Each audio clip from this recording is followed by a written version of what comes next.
নাই আপোনালোকে জানে ৰাজনীতিৰ কথাটো সঁচাকৈ আমি BTC নিৰ্বাচনত আমি BPF অকলে নিৰ্বাচন কৰিছিল হয় চৰকাৰো গঠন কৰিছে এতিয়া চৰকাৰ গঠন কৰাৰ সময়ত আমি BJPক একেলগে লৈছোঁ BJP আৰু আমাৰ BPF দল একেলগে চৰকাৰ চলাই আছো এতিয়া এই 3-4 দিনৰ ভিতৰতে BJPৰ পৰা যেটো দুজন সেইটো দিয়া হ'ব আৰু BJPৰ পৰা এজন ডেপুটি স্পিকাৰ সেইটো দিয়া হ'ব মুঠতে আমি আগন্তুক যেটো 2026 যেটো MLA ইলেকশন হ'ব ইয়াত অকল BPF BJP নহয় AGPও আছে আৰু সৰু সৰু দল বহুত আছে মুঠতে NDA এলায়েন্স অসমত চৰকাৰ হ'ব কথা হেতু আৰু 100% আমি এবসলিউট NDA চৰকাৰ কৰিব আজি গগৈ যেটো কংগ্ৰেছৰ লগত মিলি কোন তিনি গগৈ সাতম উকিল এইটো আপাৰ আসামৰ কথাটো মই একো নকম এইটো গোটে আমি অকল আমি BTC বা লোৱাৰ আসামৰ কথাটো মই জানো মুঠতে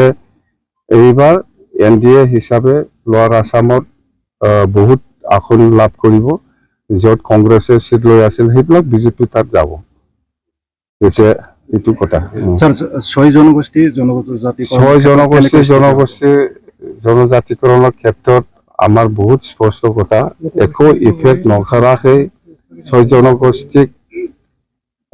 জনজাতিকৰণ কৰাৰ ক্ষেত্ৰত কোনো আপত্তি নাই আমাৰ কিন্তু এক্সিস্টিং ট্ৰাইবেলে একো ক্ষতি হ'ব নালাগে কথা হেতুৱে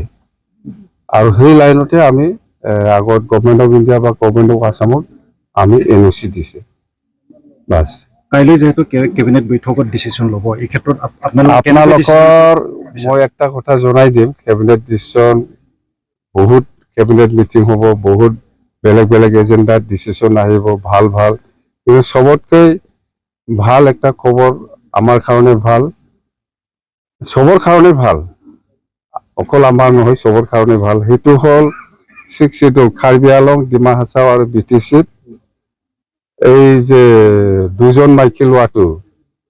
এটো বেন কৰিছে বেলেগত কিন্তু BTC বেন কৰা নাই ক্যাবিনেটে ডিসিশন লৈছে এইটো BTC কাৰ্বি আলং আৰু ডিমা হাছাও তাৰমানে বড়ো হওক কোনোবা মুছলিম হওক ৰাজবংশী হওক বা যিকোনো মানুহে দুজন ল'ব পাৰে বুলি কৈ আছে কি এটো 6 schedule to exempted Dima Hasao Karbi আলং আৰু BTC কিন্তু 6 শিডিউল বাহিৰত দুজন ছাদি কৰিব নোৱাৰিব